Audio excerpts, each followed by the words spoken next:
স্নাতক প্রথম বর্ষের ভর্তি কার্যক্রম এখনো আরম্ভ হয়নি। এমত অবস্থায় আমরা সাধারণ সকল শিক্ষার্থীবৃন্দ আমাদের ভবিষ্যৎ নিয়ে শঙ্কিত। সুতরাং 24টি বিশ্ববিদ্যালয়গুলোর শ্রেণী কার্যক্রম আরম্ভের কোনো নিশ্চয়তা না থাকায় আজকে ছাত্র জনতার এই মানববন্ধন। এরই ধারাবাহিকতায় আমাদের মাঝে এখন বক্তব্য রাখবেন 23-24 সেশনে জগন্নাথ বিশ্ববিদ্যালয়ের চাকরিপ্রাপ্ত শিক্ষার্থী মোহাম্মদ মহিবুর রহমান আকিব।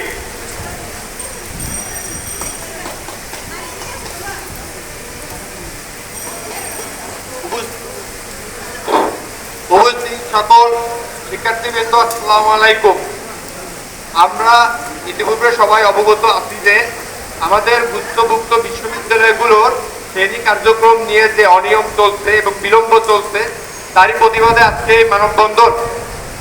আমাদের সবাই আমরা এই বিষয়ে জানি, গত 1 আগস্ট আমাদের শ্রেণী কার্যক্রম সম্পূর্ণ আরম্ভ হওয়ার কথা থাকলেও দেশের নানা পরিস্থিতির কারণে এই শ্রেণী কার্যক্রম চালু করা সম্ভব হয়নি।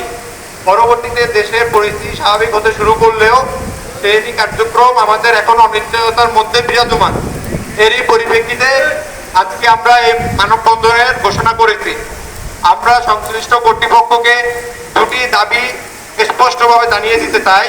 আমাদের প্রথম দাবিটি হলো, চলতি মাসের 22 সেপ্টেম্বরের মধ্যে আমাদের চূড়ান্ত ভর্তির তারিখ চূড়ান্তভাবে ঘোষণা করিতে হবে এবং আমাদের শেষ এবং প্রধান দাবি হচ্ছে 1 অক্টোবরের মধ্যে যত শ্রেণী কার্যক্রম আরম্ভ করার জন্য প্রয়োজনীয় কাজগুলো সম্পাদনের মাধ্যমে 1 তারিখ থেকে গুচ্ছভুক্ত 24টি বিশ্ববিদ্যালয়ের শ্রেণী কার্যক্রম একসাথে শুরু করিতে হবে।